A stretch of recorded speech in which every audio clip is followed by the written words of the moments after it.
Now at 9, an investigation reveals how a child died while involved in a standoff.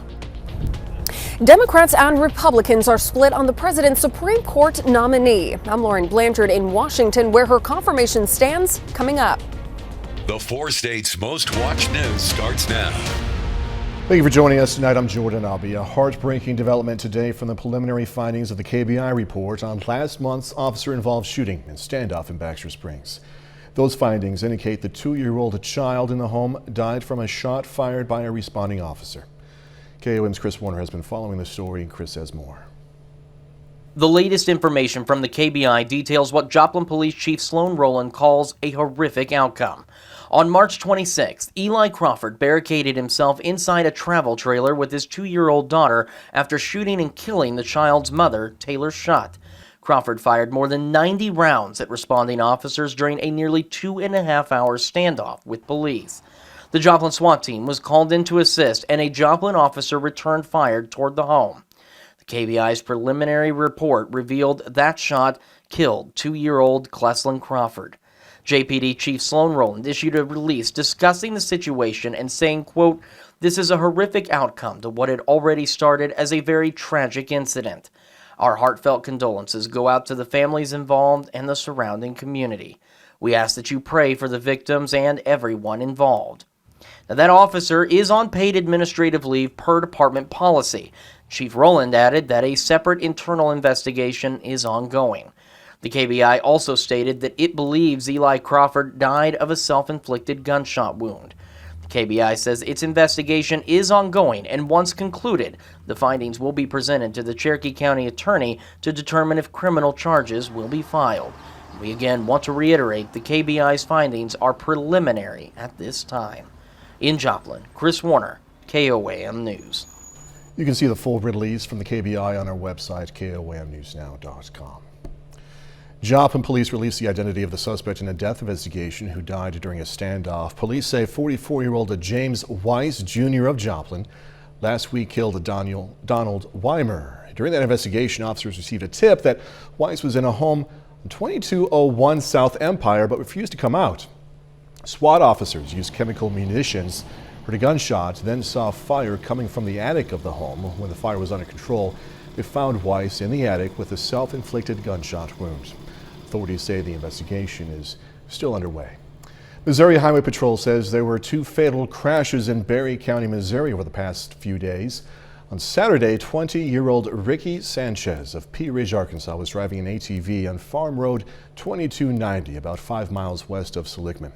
Authorities say he swerved to avoid a dog. The ATV overturned. Sanchez was pronounced dead at the scene. The other crash happened Friday on State Highway 39, about 2 miles from Madry. Officials say 59-year-old Kimberly Andrews of Fair Grove was driving north when she ran off the road, then overturned. She was pronounced dead at a Springfield hospital. A woman is charged with driving while intoxicated, this after she was involved in a crash that killed a passenger in another car. The crash happened early Saturday on Baxter Street in Neosho. Officers reported that a Chevy Tahoe collided into the rear of a Nissan Altima. 22-year-old Kara Lovett of Neosho was pronounced dead at the scene. Officers determined the driver of the Tahoe, 27-year-old Stormy Dean of Neosho, was impaired. She faces felony driving while intoxicated.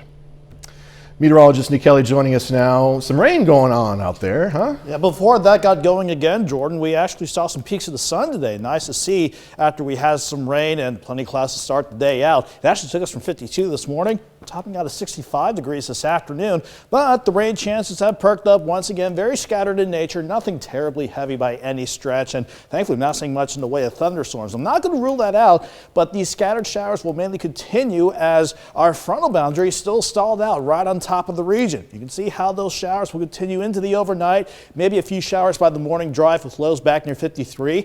But I think we'll actually spend much of the day on the dry side of things, Jordan. Partly sunny, highs near 72, but by tomorrow night, we'll have more storms on the way in. We'll break that down in the full forecast here in a bit. Nick, thanks as always. April is Child Abuse Prevention Month. The Joplin Police Department showed its support by working with residents to set up pinwheels in front of the department. Hundreds of pinwheels were placed today, each representing an allegation of child abuse made in Joplin last year. What we try to do are called pinwheel gardens, and we try to get those out in our communities where we serve the children in the communities, and just try to bring an awareness to the fact that there is child abuse in these communities, and we want to help stop that. Pinwheels are blue because that is the symbolic color for Child Abuse Prevention Month. Well, voters in Missouri and Oklahoma tomorrow are going to decide local races and issues. They include a bond proposal for renovation and construction over at Joplin's Memorial Hall, also school bond issues in many communities, and races for area city offices and school boards. Of course, we're going to have election results tomorrow night on KOM News at 9 and 10, and throughout the evening on our website, komnewsnow.com. President Biden delivering remarks at the White House today about the U.S. supply chain and how his administration is making hiring more truckers top priority. The event somewhat overshadowed by the impact inflation is having on the American consumer. Fox News correspondent Madeline Rivera has more details now from Washington. The Port of Los Angeles is the busiest container port in the country. Last year it processed 10 million units in 12 months, the first port in the Western Hemisphere to do so. But the surge in imports led to bottlenecks and exposed weaknesses along the supply chain, with shipments delayed for weeks and months. Trucking is indeed a national priority. The Biden administration says they've done a lot to get products moving again, including investing in the trucking industry to hire and keep more truck drivers. It is concrete, specific actions to help our trucking workforce thrive in this career, to make sure the trucking jobs are as high quality, as safe, and as well paid as they ought to be. We also know that the key ingredient to getting and keeping more drivers was increasing training programs like the registered apprenticeships approved by the Department of Labor. Economists say supply chain disruptions are in part to blame for inflation, which is now shaping up to be the biggest political problem for Democrats in the midterm elections. We know that inflation is undermining the standard of living of Americans across the country. Some critics have little hope the president can turn things around, pointing to his policies as the reason prices surged in the first place. The president and the Democrats passed that $1.9 trillion American Rescue Plan last March. And in his annual letter to shareholders, the head of the nation's largest bank, J.P. Morgan Chase, warns the war in Ukraine and inflation could increase the risks ahead for the U.S. economy. In Washington, Madeline Rivera, Fox News. Prices on the shelves keep getting higher. This time, eggs are on the rise. According to the Agriculture Department, more than 17 million birds have died due to the fast bird flu outbreak in the United States. The increasing number of cases threatens to surge the prices of eggs even further, and other poultry items may be affected. The USDA reported costs have increased close to $2.88 a dozen, which is a 52% increase since February. Analysts say retailers are buying eggs in advance to be prepared for Easter, though shortages are not expected. Judge Ketanji Brown Jackson's nomination is moving forward in the Senate as the Senate Judiciary Committee meets to vote on her, with a possible full Senate vote this week. Fox News correspondent Lauren Blanchard explains now from Washington. Meeting with Senators, Judge Ketanji Brown Jackson continues to move through the confirmation process, even as a senator's flight delay pushed the Senate Judiciary Committee's vote on her nomination Monday. We're in a little different position because this is not a run-of-the-mill ordinary vote. Democrats on the committee need every last member of theirs because of how split the two parties are on Jackson. She is inching closer to becoming the first black woman to serve as a Supreme Court justice. I like her. I think she's a good person, but I cannot support her. Most Republicans say they oppose Jackson because of her record on sentencing. If you are a criminal, you would be lucky if your case is assigned to Judge Jackson. Democrats say Republicans aren't basing their decisions on the nominee. This is a frustrating experience to see this happen. Judge Jackson is not an extremist. She is not out of the judicial norm. The committee split along party lines on Jackson, but it does not stop her nomination, only slows it slightly. The votes are 11 yeas, 11 nays. It's a tie vote. Democrats plan to bring a full Senate vote on the nomination at the end of the week. Already, at least one Republican, Susan Collins, says she will support the nomination, ensuring confirmation as long as all Democrats are on board. Justice Stephen Breyer said he would retire at the end of the current court term so long as there was a nominee confirmed and ready to take his place. In Washington, Lauren Blanchard, Fox News. KOM News at 9 on Fox 14 takes this time now to honor another four-state hero. George Robertson served in the U.S. Army from 1952 to 1953. A native of Arma, Kansas, Robertson was stationed in Korea, earning several awards, including the Purple Heart. We are proud to thank and salute Corporal George Robertson. He is tonight's four-state hero. Nick Kelly's next with the complete legal forecast. And later, the Bill O'Dell baseball tournaments begin in Carthage. Gonna have highlights from day one in sports.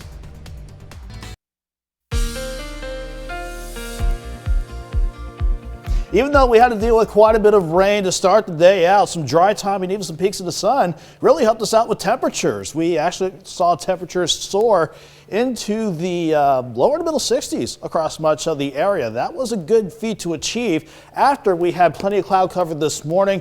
Overnight rain, a couple of thunderstorms, and even the little bit of rain that we're seeing right now. So far today in general, just picking up just under half an inch of rain across the entire area. That's according to radar estimates. You can obviously pick out some heavier pockets though, pushing over half an inch, maybe an inch tops, as we're continuing to see more light scattered showers develop on top of the region. The bulk of the rain with our stalled out front is just to the south, but we're dealing with our next little bout of rain around here. Thankfully, no lightning, so I'm not seeing any thunderstorms in here, but scattered rain, no doubt about it, from Sedan to Independence, stressing near, let's say, Labette, Altamont, working back toward Columbus, and even into the downtown Joplin. In fact, let's take it to Joplin because it's really illustrating the rain coming down. Granted, it's light, but certainly can tell that it is raining in the city. 57 at Joplin with a southeast breeze at 7.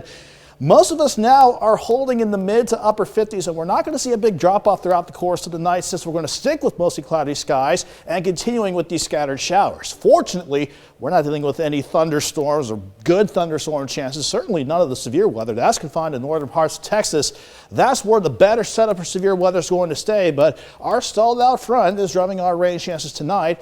Then we got another front that's out in the Pacific Northwest, but it, along with another upper level low, is going to really come into play starting tomorrow evening and tomorrow night. So we're just going to bounce back and forth between systems and rain chances as a result of it all. Fortunately for our rain chances tonight, it's just that. Rain chances very scattered in nature, maybe a random rumble of thunder and backing things down to maybe a few showers by the morning drive. In general though, look at how we go through Tuesday afternoon. A little break in the rain chances and some partly sunny skies, so that's really going to help us out with temperatures again. 53 in the morning, 65 by noon, and highs near 72 with that southwest wind at 5 to 15. That southwest wind, though, is kicking in ahead of that next cold front way out west, but it will be fast to roll in tomorrow evening, and as it does, we'll see additional chances for rain, even some thunderstorms going into Tuesday night and early Wednesday morning.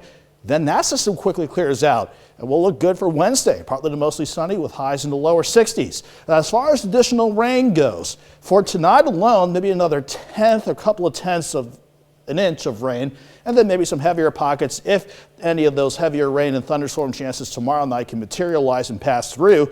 But then by the end of the week, it's all about this upper level low. It could scrape us with a few showers on Thursday, but look at how deep it's pushing that jet to the south. That's going to be kind of a chilly end of the work week and school week for the kiddos. 72 tomorrow, 62 Wednesday, lower to middle 50s for Thursday and Friday. Jordan, we're mild by early next week, but let's watch Friday and Saturday morning. If those numbers hold, it could be either a frosty start or maybe a light freeze for some. Overall, though, the temperatures during the day, you really can't complain, at least I think. No, we're still mild. I won't complain about that. Nick Kelly, thank you.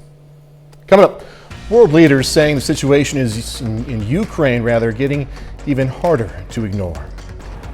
The Ukrainian government says that Russia committed genocide as the war rages on. In Lviv, Ukraine, I'm Alex Hogan. More on this story coming up. Heads up, thousands of smoke and carbon monoxide alarms sold nationwide are being recalled. They could fail to warn homeowners of hazardous levels of carbon monoxide. Universal Security Instruments, Inc. recalled 8,000 of its 2-in-1 photoelectric smoke and fire and carbon monoxide alarms. Consumers who have either recalled model should contact Universal Security Instruments for a free replacement alarm. The recalled alarms were sold between June of 2017 and December of 2019 at electrical distributors nationwide, also Walmarts.com as well, and other websites. If you put on some pandemic pounds, you're not alone. A new study in the American Journal of Preventive Medicine finds more Americans weighed in as obese during the first year of the COVID-19 pandemic than in the year before. Adults who gained weight said they snacked more and drank more alcohol. Fewer children are being prescribed opioids after surgery, according to a new study published in the journal Pediatrics. Most of the procedures included dental or oral surgery. The data shows opioid prescriptions fell gradually between 2014 and 2017 and declined even more after that. Study authors say the trend started after new evidence showed similar recovery for children who were given limited or no opioids after a procedure. World leaders say the atrocities are getting harder to ignore, and now as Russian troops pull back from the Kiev suburbs, advancing Ukrainian forces make a grim discovery. Fox News correspondent Alex Hogan has more, and we caution this report contains sensitive images some viewers might find disturbing.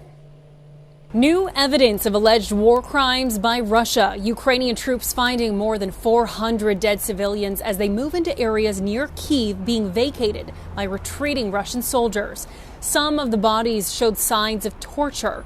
Others were shot at close range with their hands tied behind their backs. Most were buried in shallow pits or simply left along the side of the road.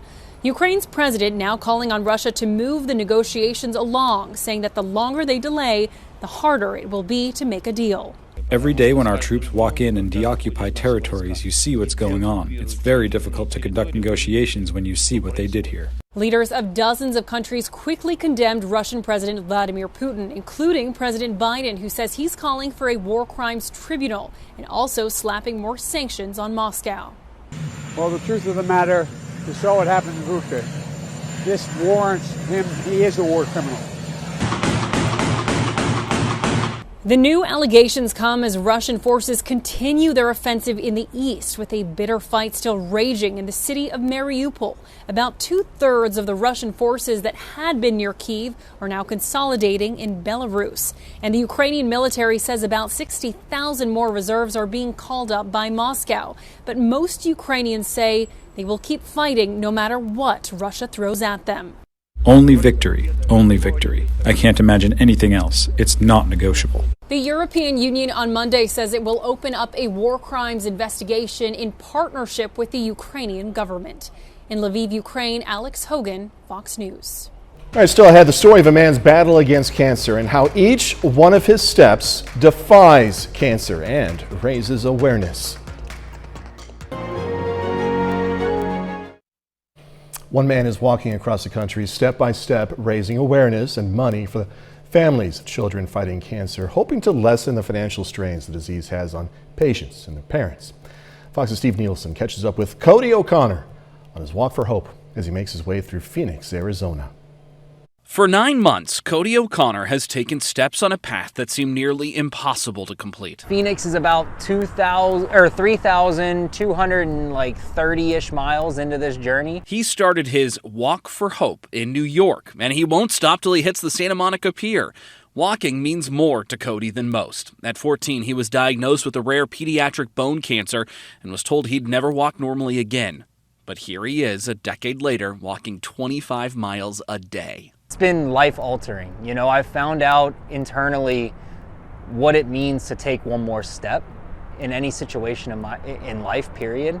You learn more of what you're made of. You know, every single one of us is capable of great things. You know, yeah, it's stressful and it's hard to get there, but you're capable of far more than what you can imagine. He's raising money for his organization, Champions Do Overcome.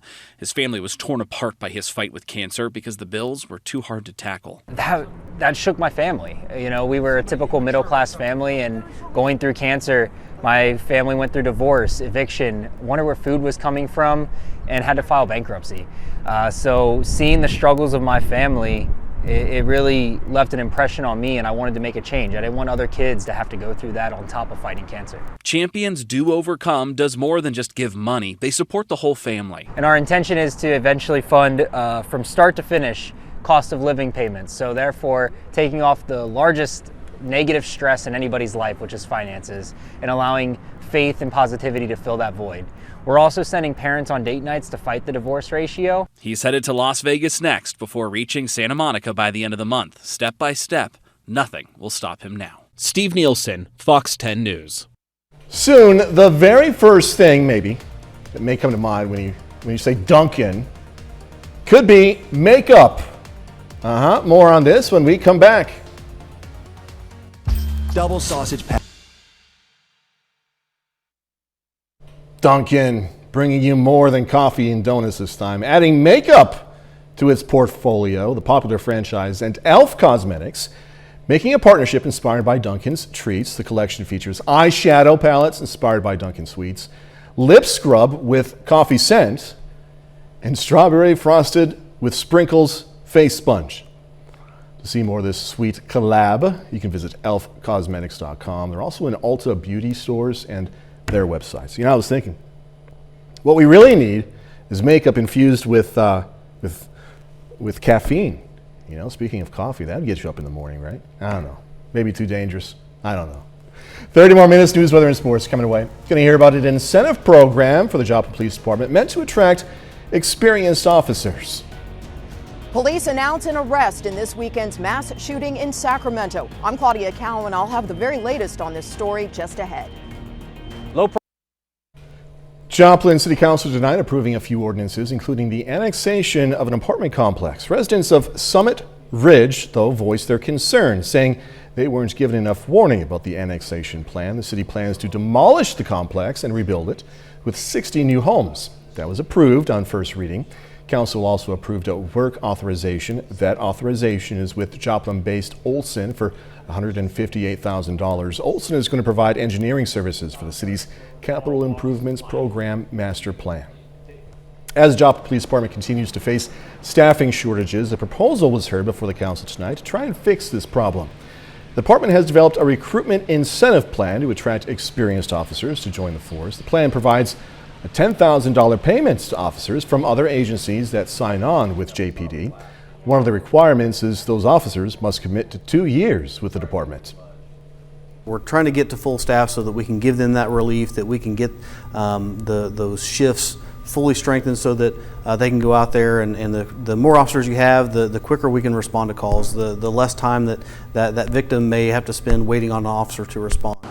Joplin's City Council tonight approved this incentive program. All right, Sophia Rake-Straw is competing in the Baby Miss America pageant. Part of the pageant includes going out to serve a cause. Sophia and her family have chosen to back the blue. Sophia is going around and delivering cookies to local law enforcement, showing her love and appreciation for their service. I think if you ask the officers, it's been a pretty positive impact. This is our first time doing it so far with the Baby Miss America pageant. It's one of the, they want all the little girls and boys in the Baby Miss America to bring that awareness to them because it's not happening anywhere right now. Well, yeah, I think that's positive. Oh, Sophia, good job. I think it's positive. They're getting some good-looking cookies. Tasty, too, I bet. Sophia was chosen out of 750 girls to represent the state of Kansas for this pageant. Franklin Technology Center is honoring its top seniors, one of them, in their automotive tech program. Leighton Coates, he's passed all of the Automotive Service Excellence certifications and passed all of the certifications for the Ford ACE program. Partially because I have a dad that works on race cars all the time, so I kind of grew up with it. So something I'd like to stick with. Ford ACE program, by the way, which Leighton passed, is the same certification that master technicians receive at Ford dealerships. Taking omega-3 supplements may help cancer patients during their treatments. That's according to new research. A recent study by a Harvard researcher suggests taking fish oil supplements can aid cancer treatment drugs. Analysts experimented with mice and found that adding these supplements to the other medication cut the cancer in their bodies by 2/3. Scientists say these findings show that these oil vitamins have the potential to improve anti-cancer medicines and immunotherapy overall in a clinical environment. A man is in custody in connection with a deadly shooting over the weekend outside several bars and restaurants in Sacramento, California. Fox News senior correspondent Claudia Cowan has these details. I got the call that no elected official wants to get. And you'll have to excuse me for being emotional because I haven't really slept since. Officials in Sacramento have made an arrest following a mass shooting over the weekend in the city's entertainment district. Investigators say the suspects opened fire moments after a massive brawl broke out at around 2 a.m. Sunday morning. Multiple police officers were in the area and rushed to the scene when they heard the shots. It isn't known whether the brawl is linked in any way to the deadly shooting.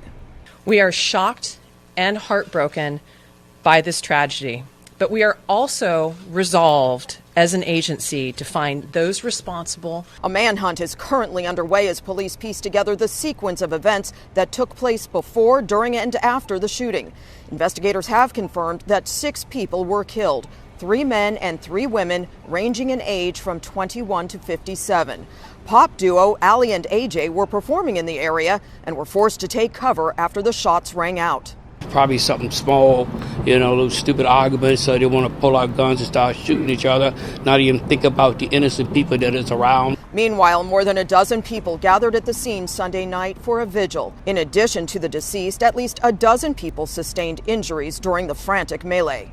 The suspect in custody is being held without bail and makes his first court appearance tomorrow. In Sacramento, Claudia Cowan, Fox News. A bit later, new research showing being spiritual may help heart failure patients in particular. It's the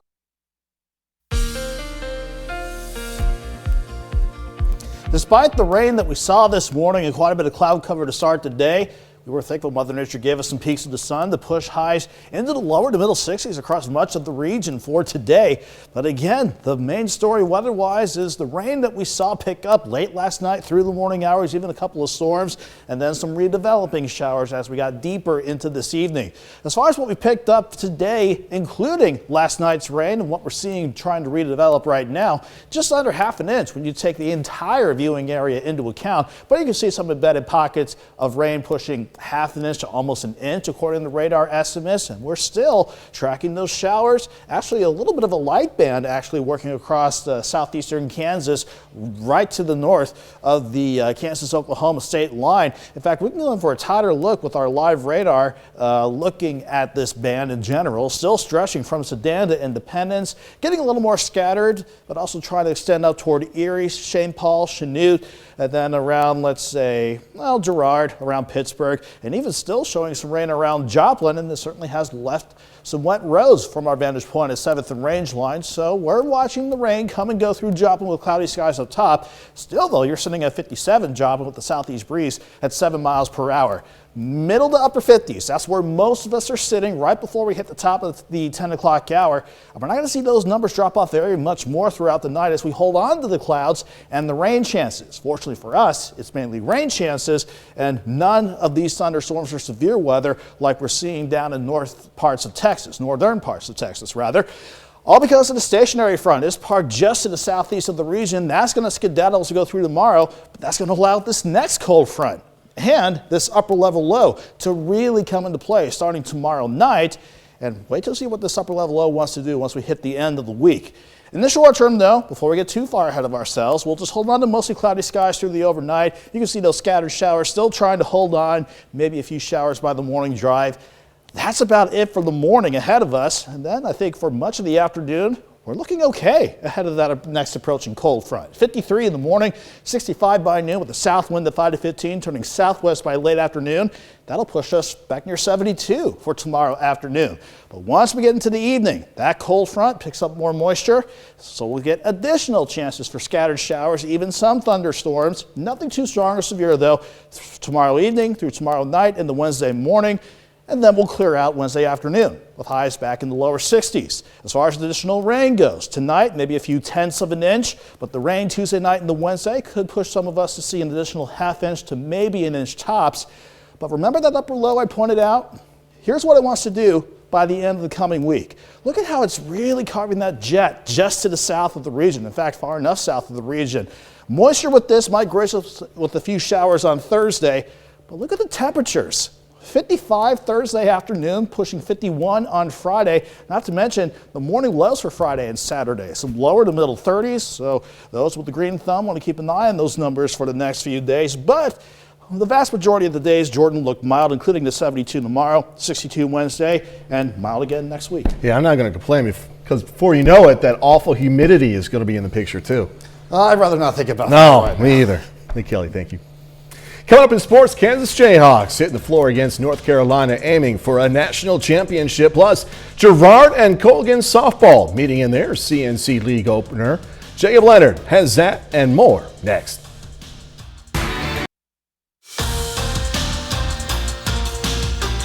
Well, tonight is the night for the Kansas Jayhawks. KU hits the floor against North Carolina this evening in the Division I Men's Basketball National Championship. Now, if Kansas is able to finish tonight, it will be their first national championship since 2008.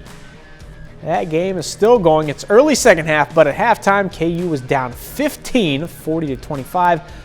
Ochai Agbaji leads the Jayhawks with 8 points and 3 rebounds. Today is the opening day of the Bill O'Dell Baseball Tournament in Carthage. There are 2 games on the schedule tonight to begin pool play. First up, Carl Junction Bulldogs face the Nevada Tigers. Shane Diskin on the mound for CJ. Look at the nice pickoff move. Gets the runner at first to clear the bases. But we're still in the top of the first. Nevada gets on the board. Eli Cheney sends it to right. Drake Ketterman scores from second. Tigers get 2 in the inning to go up 2-0. But here comes Carl Junction. The ball gets by the catcher in the bottom of the first. Drew Massey scores. Bulldogs get 2 in the inning to tie it up. Same score, top of the fourth. Massey at the plate now. Look at that, bounces it off third base and into left. That scores 2, gives Carl Junction their first lead of the day. Back to Shane Diskin on the mound, though. Stayed rolling all afternoon. Complete game, 6 strikeouts. Carl Junction pulls away from Nevada today, 10-3. On the second and final game of the night in Carthage, hometown Tigers hit the field against Seneca. Carthage starts fast and goes on to win it 16-2. The Tigers have tomorrow off before facing Monette on Wednesday afternoon. Missouri Southern's Matt Miller is the MIAA hitter of the week. He hit .571 with 3 homers, 2 doubles, and 11 RBIs last week, helping the Lions go 4-0, including a 3-game sweep over Fort Hays State. Miller did a lot of that damage last Tuesday against Rogers State. In that one game, tied a Southern record by hitting 3 home runs, picking up 8 RBIs along the way. Miller and the Lions are back in action tomorrow night, hosting Missouri S&T at 5 p.m. The Colgan Panthers open CNC League play tonight against the Girard Trojans. These 2 teams are both off to hot starts to begin the spring. Colgan is 4-0 coming into the night. Girard is 2-0. The top of the third, pitch here bounces by the catcher. Bailey Troike hustles in from third to give the Trojans the lead. Later, same inning, kind of a swinging bunt here from Hannah Bailey. Didn't go far, but it's effective. Gets Rachel Bennett home from third. After that, on an Aaron Anderson hit to left, Riley Brooks scores. Girard puts together a nice inning. Then in the top of the 7th, Leah McGowan will put the finishing touches on this one. Solo shot out to center for McGowan. Girard earns a shutout in game 1, 5-0.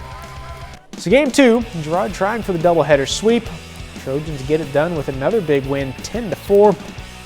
Girard's now 4-0 to start the season, including 2-0 in the CNC. Finally, the 86th Masters Golf Tournament begins Thursday at Augusta.